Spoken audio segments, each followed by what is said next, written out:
कि आयात शुल्क बढ़ा के 20% कर दिया जाएगा और अन्य आयात पर जो शुल्क लगते हैं वो मिला के अब 27.5% आयात शुल्क लगेगा खाद्य तेलों के आयात पर। और इसका परिणाम ये होगा कि हमारे किसानों को, क्योंकि आयातित तेल पर जब आयात शुल्क लगेगा 27.5%,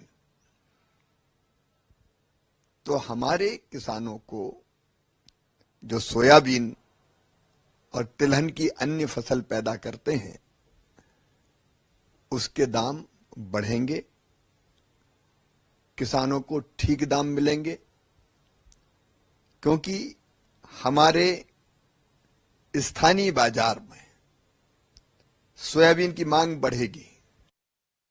हमारे अपने रिफाइन ऑयल के मूल शुल्क बेसिक ड्यूटी को 32% बढ़ाने का निर्णय किया है।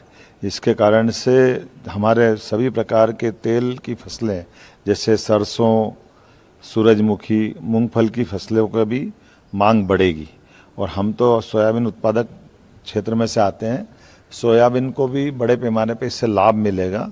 मैं मान के चलता हूं कि माननीय नरेंद्र मोदी जी, माननीय शिवराज सिंह चौहान कृषि मंत्री, दोनों को धन्यवाद देता हूं जिन्होंने किसानों के हित में बड़े निर्णय किए हैं। मध्य प्रदेश सरकार, केंद्र सरकार लगातार किसान के हितों में इस प्रकार के निर्णय की अपेक्षा भी कर रही थी और जिस प्रकार से एमएसपी बढ़ाई है उसका लाभ हम सबको मिलेगा। पुनः माननीय मोदी जी को धन्यवाद। तो चलिए अब चर्चा की शुरुआत करते हैं। सरकार का फैसला क्या है वो तो आपके सामने है। अब इस फैसले को किस तरीके से देखा जा रहा है ये सबसे बड़ा सवाल है। हमारे साथ मेहमान जुड़ गए हैं, सबसे आपका परिचय कराते हैं। आकाश जंदल साहब हमारे साथ हैं, अर्थशास्त्री, बहुत बहुत स्वागत है सर आपका। इसके साथ ही चौधरी सवित मलिक साहब हैं, किसान नेता, सर आपका भी बहुत बहुत स्वागत है। और अजय धौले जी हमारे साथ, प्रवक्ता भारतीय जनता पार्टी। आप तीनों ही मेहमानों का बहुत बहुत स्वागत है। सबसे पहले आकाश जी, आपसे जरा समझना चाहेंगे इस फैसले को आप किस तरीके से देखते हैं, कितना फर्क आपको लगता है कि इससे पड़ेगा? बहुत बढ़िया फैसला है, हर एंगल से बहुत अच्छा है। देखिए, सबसे पहले किसान हमारा अन्नदाता है। मेरी ऑर्गेनाइजेशन आकाशजंदल.in का क्लियरली मानना है कि किसानों का इंटरेस्ट सर्वोपरि है, सुप्रीम। हमने किसान भाइयों का इंटरेस्ट देखना है और किसान भाइयों का इंटरेस्ट प्रोटेक्ट करना सरकार की और नागरिकों की सबकी ड्यूटी है। दूसरा, अब मैं एक इकोनॉमिस्ट हूं तो मैक्रो लेवल पे लेके चलूं। ग्लोबली आजकल प्रोटेक्शनिज्म चल रही है। प्रोटेक्शनिज्म मतलब अपने देश की प्रोड्यूस की हुई चीजों को तरजीह दी जाती है।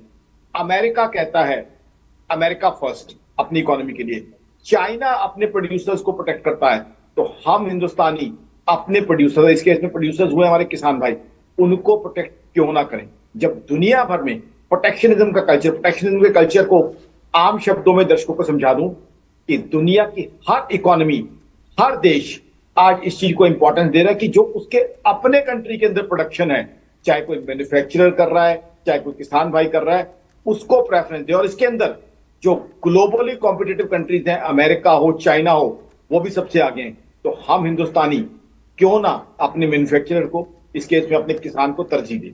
अब आ जाता है इसका दूसरा एंगल, जो कुछ लोगों को एप्रीहेंशन है कि इससे इन्फ्लेशन तो नहीं बढ़ जाएगी जी, इससे महंगाई तो नहीं बढ़ जाएगी, क्योंकि ये तेल तो आम आदमी की जरूरत है। किसान भाइयों का इंटरेस्ट तो हमने देख लिया, आम आदमी का इंटरेस्ट, मेरे हिसाब से आम आदमी पे इसका कोई नेगेटिव असर नहीं पड़ेगा। सबसे पहले तो इन्फ्लेशन का डेटा दे दूं। करंट इन्फ्लेशन 3.45% के आसपास चल रहा है, सीपीआई इन्फ्लेशन, तो ऑलरेडी अंडर कंट्रोल है। जो आरबीआई का टारगेट है 4% ±2%, उससे भी कम चल रहा है। दूसरा क्या होगा, कस्टम ड्यूटी इंपोर्ट करने से सरकार के पास कस्टम ड्यूटी आ जाएगी। अब मैक्रो लेवल की बात बताता हूं, कस्टम ड्यूटी आ जाएगी तो सरकार की इनकम बढ़ेगी, इनकम बढ़ेगी तो डेफिसिट कम होगा, उससे महंगाई कम होती है। साथ ही साथ फॉरेक्स रिजर्व हमारा बच जाएगा, विदेशी मुद्रा भंडार हमारा बच जाएगा। जब हम अपने किसानों की, अपने लोगों की पैदा की हुई चीजों को इस्तेमाल करेंगे तो विदेशी मुद्रा भंडार बचेगा। इसीलिए मैं मोदी सरकार की इन पॉलिसीज की तारीफ करता हूं। आज मोदी सरकार की अच्छी पॉलिसीज की वजह से दर्शकों को बता दूं, 689 बिलियन $, एक बहुत ही जबरदस्त शानदार फॉरेक्स रिजर्व पे हम बैठे हुए हैं, जिसकी वजह से आज यूएस, चाइना सब हमारी इज्जत करते हैं। और आज बता दूं, मोदी गवर्नमेंट की पॉलिसीज इतनी बढ़िया है कि हिंदुस्तान फास्टेस्ट ग्रोइंग इकोनॉमी, बड़ी इकोनॉमीज में से हमसे बड़ी जो चारों इकोनॉमीज है, अमेरिका, चाइना, जर्मनी, जापान, उनसे ज्यादा तेजी से ग्रो कर रहे हैं। तो फॉरेक्स रिजर्व्स हमारे बढ़ेंगे, डेफिसिट हमारा कम होगा, इन्फ्लेशन ऑलरेडी रिड्यूस चल रही है, बहुत ही हल्का फुल्का असर आएगा, आम कंज्यूमर पे उसका असर नहीं आएगा क्योंकि दूसरे बेनिफिट मिल जाएंगे उसको इनडायरेक्टली। साथ ही साथ किसान भाइयों को हम उनका ड्यू दे पाएंगे। तो मेरे हिसाब से बहुत ही समयोचित फैसला है, टाइमली फैसला है, किसान भाइयों को फायदा पहुंचाने वाला फैसला है। हर एंगल से सरकार ने अच्छा डिसीजन लिया। देखो, इंपोर्ट एक्सपोर्ट पॉलिसी होती क्या है, मैक्रो लेवल पे आपको एक्सप्लेन करूं, इसीलिए बनाई जाती है कि देश के आम आदमी को उसके मैक्सिमम फायदा दिया जाए। उसको फ्लेक्सिबल इसीलिए रखा जाता है कि सर्कमस्टांसेस और सिचुएशन देख के उस हिसाब से डिसीजन लिए जाए। आज की तारीख में ऑलरेडी इन्फ्लेशन हमारी रिड्यूस्ड है, क्योंकि अब मैं दूसरे ऑयल की बात कर रहा हूं, क्रूड ऑयल, पेट्रोल, डीजल, वहां हमें रिलीफ मिला हुआ है।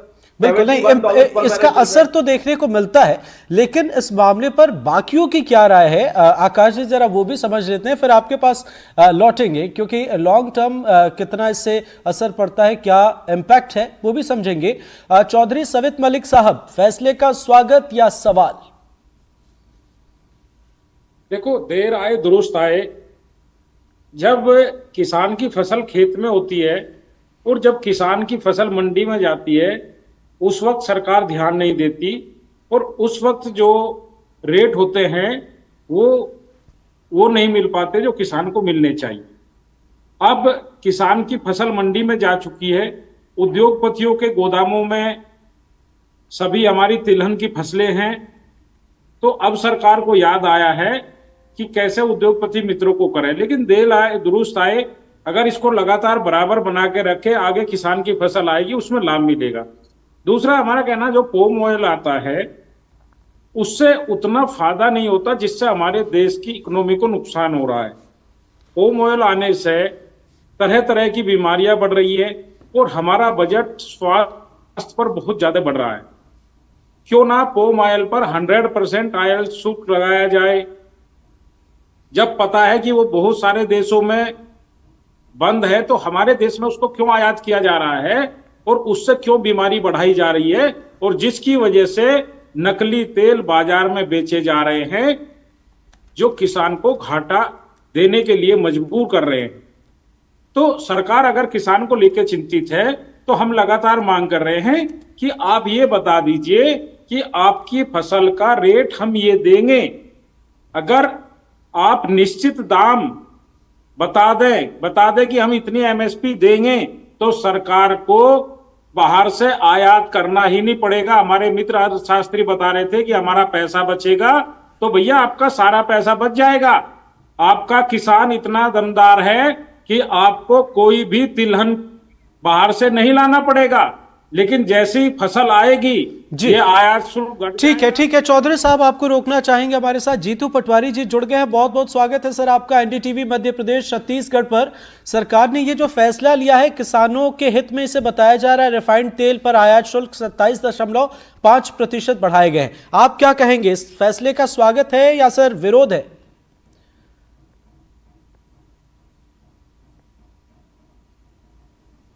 जीतू जी, तो शायद आवाज़ नहीं पहुंच रही है, और हम कोशिश करेंगे एक बार फिर जुड़ें और उनसे समझें कि वे इस फैसले को किस तरीके से देखते हैं, उनका क्या कहना है। लेकिन हमारे साथ स्पर्श चौधरी भी हैं, अब आपका भी बहुत बहुत स्वागत है। आप क्या कहेंगे इस मामले पर? इस फैसले का स्वागत किया जा रहा है, इसके लॉन्ग टर्म इम्पैक्ट बताए जा रहे हैं कि फ़ायदा जो है वो दिखता है यहाँ पर, अभी तक जो हमने रिएक्शन सुना है। हालांकि बीजेपी से भी हमारी कई सवाल होंगे, आप क्या कहेंगे?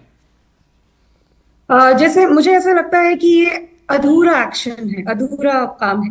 उसका ये कारण है कि हम जो डिमांड कर रहे हैं वो यही है कि इसे 6,000 होना चाहिए, जो एमएसपी की बात कर रहे हैं। लेकिन ये जो केंद्र ने जो आयात शुल्क पे काम किया है, ये बहुत पहले भी इतना ही लगभग 30-32% जो होता था। तो सवाल है वही। जय धौले साहब, स्वागत भी है पर विरोध भी है, और विपक्ष जो है वो नाराज है, वो नाखुश है। देखिए अमृत जी, जिनका किसानों के मध्य प्रदेश के किसानों की हम पर्टिकुलरली बात करें, क्योंकि जीतू जी मध्य प्रदेश कांग्रेस कमेटी के अध्यक्ष हैं, जिनका काला इतिहास रहा है वादा खिलाफी और विश्वासघात का, वो तो किसानों के हित की बात करने का मुझे लगता है कि नैतिक अधिकार ही नहीं उनको।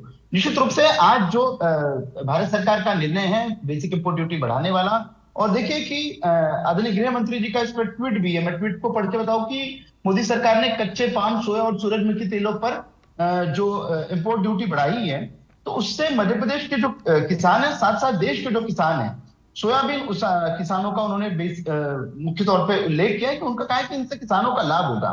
और जैसा कि आकाश जी ने भी बताया कि मैक्रो इकोनॉमिक्स ये कहता है कि इंटरनेशनली जब आप मजबूत होते हो तो आप प्रोटेक्शनिज्म के प्रिंसिपल को आपको निश्चित रूप से लागू करने की आवश्यकता होती है, क्योंकि आपके देश के अंग है, जैसे हम किसान ले लेते हैं कि किसानों के प्रोटेक्शन की आवश्यकता थी, तो जो मैक्सिमम हम देखिए हम 70% से अधिक का तेल हम आयात करते हैं, जिसमें मुख्य रूप से इंडोनेशिया, मलेशिया, थाईलैंड से हम पाम खरीदते हैं, फिर हम लोग यूक्रेन, ब्राजील, रशिया से, अर्जेंटीना से सोया ऑयल प्रोक्यूर करते हैं। तो इन देशों के जो हमारी इंपोर्ट ड्यूटीज है उसको बढ़ाने से निश्चित रूप से हमारे यहाँ की जो प्राइसेस है वो एक स्थिर हो जाएगी। हमारे किसानों को जो हम बूस्ट करने की बात कर रहे हैं, देखिए मध्य प्रदेश का अगर उदाहरण ले लें, 5.47 लाख मीट्रिक टन के उत्पादन के साथ मध्य प्रदेश सोया स्टेट बना है, तो निश्चित तौर पे एक ये हमारे किसानों के लिए संबल का विषय है, और हमारे जितने भी तिलहन वाली फसलें हैं उनके लिए भी ये लॉन्ग टर्म में जाने वाला विषय है कि लॉन्ग टर्म में किसानों को अल्टीमेटली बेनिफिट करने वाला विषय है। लेकिन यदि कांग्रेस को इस विषय पर पॉलिटिसाइज करना है तो निश्चित तौर पर हम स्वागत करते हैं, कांग्रेस का वो काम कांग्रेस करे। मध्य प्रदेश के किसान, देश के किसान भारतीय जनता पार्टी के साथ में खड़े हैं, और ये आदरणीय प्रधानमंत्री श्री नरेंद्र मोदी जी की सरकार की नीतियां ही हैं कि हम लोग आज सस्टेनेबल इकोनॉमिक्स की ओर जा रहे हैं। आकाश जी ने बहुत अच्छे से एलैबोरेटली एक्सप्लेन किया कि आज हमारा फॉरेक्स रिजर्व बढ़ रहा है, आज हम विश्व में एक ऐसी इकोनॉमी है जिसके साथ में व्यापार करने से मुझे नहीं लगता कि अगर हमारी इंपोर्ट ड्यूटीज भी बढ़ जाए या हमारे माइक्रो इकोनॉमिक के फंडामेंटल्स को भी हम क्लियर करें, तो भी विश्व के ऐसे कोई राष्ट्र नहीं जो आज हमारे साथ में व्यापार करना नहीं चाहेंगे। ये आज विश्व के अनेक राष्ट्रों की मजबूरी है कि भारत के साथ में व्यापार करना है। तो यदि हम इस परिस्थिति में अपने देश के किसानों की आर्थिक स्थितियां व्यवस्थित करने में, उसको सुदृढ़ करने में इस प्रकार से निर्णय लेते हैं जो लॉन्ग टर्म में बेनिफिट करने जा रहे हैं, और आज हम बात कर रहे हैं किसानों की, इन विषयों से इंपोर्ट ड्यूटी बढ़ाने से, बेसिक इंपोर्ट ड्यूटी बढ़ाने से आज हमारे किसानों का सस्टेनेबल ग्रोथ होगा। भारत सरकार को इस बात के लिए मुझे लगता है प्रशंसा करने की आवश्यकता है, ना कि इस विषय पर राजनीति हो। राजनीति करने के लिए हमारे पास अनेक अवसर आएंगे अमृत जी, लेकिन किसानों के मुद्दे पर जिस प्रकार से मध्य प्रदेश कांग्रेस, देखिए मध्य प्रदेश कांग्रेस ने पहले तो कहा था कि आप एमएसपी दीजिए, एमएसपी सोयाबीन पे एमएसपी मांग रहे थे, किसानों को सड़कों पर उतरे। जैसे ही मध्य प्रदेश सरकार ने प्रस्ताव भेजा, केंद्र सरकार ने 4,892 रुपए का एमएसपी सैंक्शन कराया, तब इन्होंने 6,000 की नई मांग लाई। तो मुझे लगता है ये जो मध्य प्रदेश के किसानों को भ्रम फैलाने वाली और भ्रामक राजनीति के माध्यम से अपनी राजनीति चमकाने के लिए जीतू जो लगे हैं, वो अपार्ट फ्रॉम द पॉलिटिक्स में सोचे कि इससे किसानों को लॉन्ग टर्म में बेनिफिट होने वाला है, ये देश के किसानों को संबल प्रदान करने वाला निर्णय, ऐसे निर्णयों पे भी राजनीति ना करें। बिल्कुल ठीक है, लेकिन ये तो सही है कि सरकार के पास कितने पैसे हैं, किस तरीके से अपने बजट के अकॉर्डिंग वे काम करेंगे, लेकिन विपक्ष के सवाल भी जो हैं वो किसान हितैषी हैं, से उससे भी नजरअंदाज नहीं किया जा सकता। आकाश जी आपके पास आते हैं, और चौधरी सवित मलिक साहब, आपकी बातें उस समय पूरी नहीं हो पाई थी, जीतू पटवारी जी जुड़ गए थे, आप प्लीज अपनी बात पूरी रख लीजिए, उसके बाद आते हैं सर। आकाश जी आपके पास भी। देखो अमृत जी, हम कह रहे सरकार तमाम वादे करती है लेकिन वादे पूरे नहीं कर पाती। इन्होंने तो कहा था 2022 में हम किसान की आय दुगनी कर देंगे, लेकिन अगर आज किसान की हालत देखें तो जब सरकार आई थी उस वक्त पेट्रोल का दाम क्या था, डीजल जो खेत में यूज होता है उसका 55 रुपए 50 रुपए दाम था, आज 90 रुपए है। जो डीएपी का बोरा था उसके 3 गुना रेट बढ़ गए हैं। जितनी भी हमारी दवाएं हैं उनके रेट बढ़ गए हैं, लेकिन फसलों के रेट वहीं के वहीं है, 5-10% बढ़े हैं। तो किसान लगातार घाटे की खेती कर रहा है और इसका लाभ इन्होंने किसानों को नहीं दिया है। जब किसान के फसल से, खेत से फसल व्यापारियों के गोदामों में पहुंच गई, आज इन्होंने ये फैसला लिया है, तो इसका सीधा लाभ अभी किसान को नहीं मिल रहा है, इसका सीधा लाभ इनके उद्योगपति मित्रों को मिल रहा है। और मैं फिर कहता हूं, पाम ऑयल को भारत के अंदर जड़ से बंद कर देना चाहिए। उससे हमारे स्वास्थ्य का खर्चा बढ़ रहा है, चिकित्सा का खर्चा बढ़ रहा है।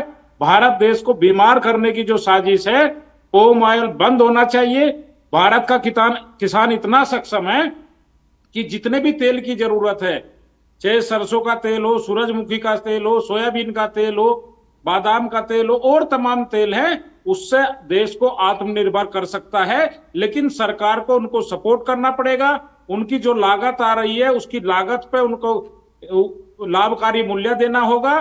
तो किसान, आपको पता है कि हमारे यहाँ अन्न के भंडार है, हमारे यहाँ गेहूं कितना खराब होता है।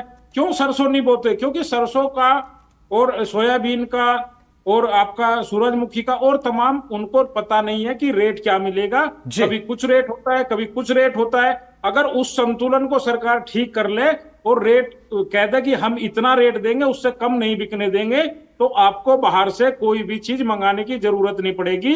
भारत का किसान खुद में सक्षम है। बिल्कुल सही आपने कहा।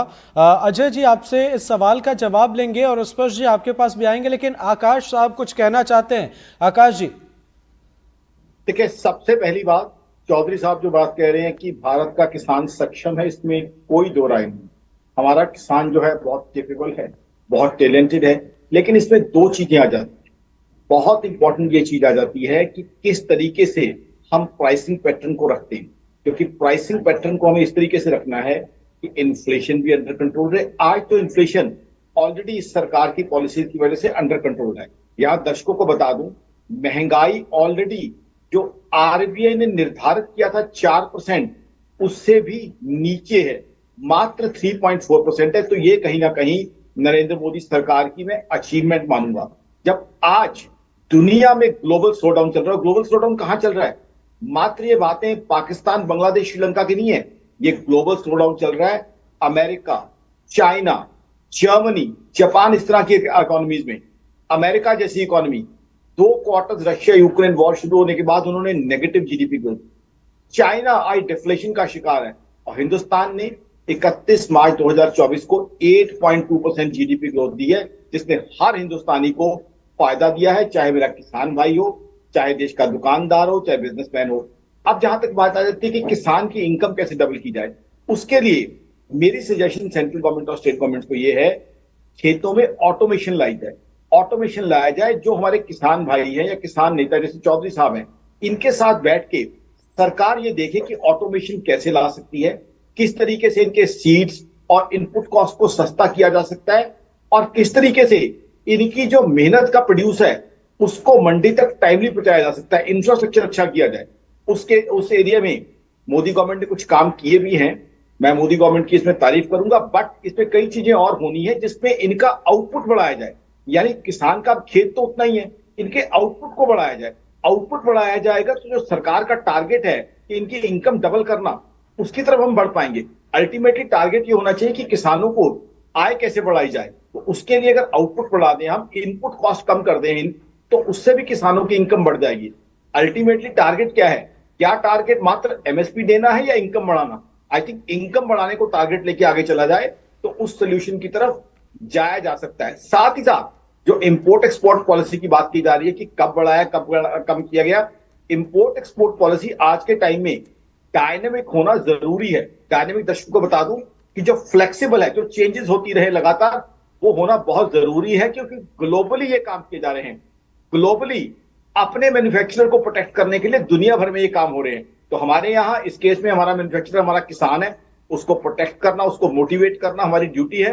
तो कहीं ना कहीं सरकार को इसमें डायनामिज्म दिखानी होगी। जैसे ही कोई फ्लक्चुएशन होता है, जैसे ही लगता है कि लोकल मार्केट इंपैक्ट हो रही है, हमारा किसान भाई, हमारा अन्नदाता इंपैक्ट हो रहा है, इमीडिएटली डिसीजन लेना पड़ेगा। ये डायनामिज्म जो है इंपोर्ट एक्सपोर्ट पॉलिसीज में, it's order of the day. So if we are doing it, I think I am all supportive to the government for taking this decision. We have to be dynamic in our import-export policies. Then only can we protect our producers. बिल्कुल। स्पर्श जी, क्या कहेंगे आप? यहाँ पर MSP और MSP से बेहतर इनकम को लेकर बताया जा रहा है, इसके साथ ही संतुलन पर सवाल है। जाहिर सी बात है कांग्रेस भी विरोध कर रही है, क्या कुछ सवाल होंगे आपके? तो कुछ यहाँ पे मैं काफी देर से चर्चा सुन रही थी, जी। कुछ बातें मैंने पहले कही। मैं कहूंगी कि अगर राजनीतिकरण की बात है तो डबलिंग द फार्मर्स इनकम का जो हम नारा बहुत समय से सुन रहे थे, उस पे काफी चर्चा अभी हुई ना, दोगुनी कैसे की जाए। और अभी मैं मिशन 2025 में बात हो रही है कि हम तिलहन में आत्मनिर्भर कैसे बने। तो मेरा सवाल ये है कि जब तक आप अपने जो तिलहन के उत्पादक है उनके लिए उत्पादकता बढ़ाने पे ध्यान देंगे, जैसा कि अभी चर्चा हो रही थी, तब तक उनकी जो उनके प्रॉफिट्स हैं उस पे काम नहीं हो सकेगा। तो इंपोर्ट ड्यूटी आपने जो पहले थी, पहले कम कर, आपने उसको वापस ले आए और आप अपना पीठ थपथपा रहे हैं। लेकिन ये वही देश है, ये वही सरकार है जिसमें 700 किसानों की शहादत हुई जो जायज मुद्दों पर। तो मेरा सवाल ये है कि जब तक हम अपनी उत्पादकता को बढ़ाने के लिए जमीन पे काम नहीं करेंगे, हम सिर्फ अपनी पीठ ये कहकर थपथपा नहीं सकते कि हमारे प्रधानमंत्री किसान हितैषी हैं, जमीन पे दिखना होगा। दूसरी चीज, जैसा कहा जा रहा है और जीतू जी ने भी कहा कि हम इस समय न सिर्फ तिलहन बल्कि मेरे हिसाब से हमारे किसान घाटे में हैं। आज मेरे जैसे कोई भी युवा शायद खेती किसानी करना क्यों नहीं चाहता।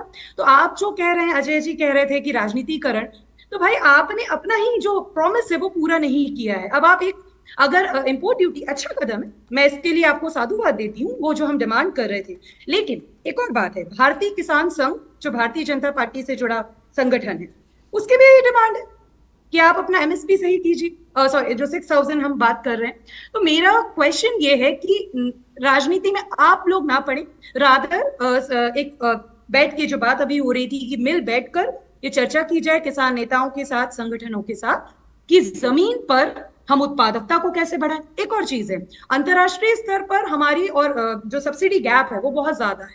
हमें ये सब भी देखना पड़े कि हमारे किसान अंतरराष्ट्रीय लेवल पर कहाँ हैं, हम यहाँ पर उनकी प्रॉफिटेबिलिटी बढ़ाने के लिए क्या कर रहे हैं।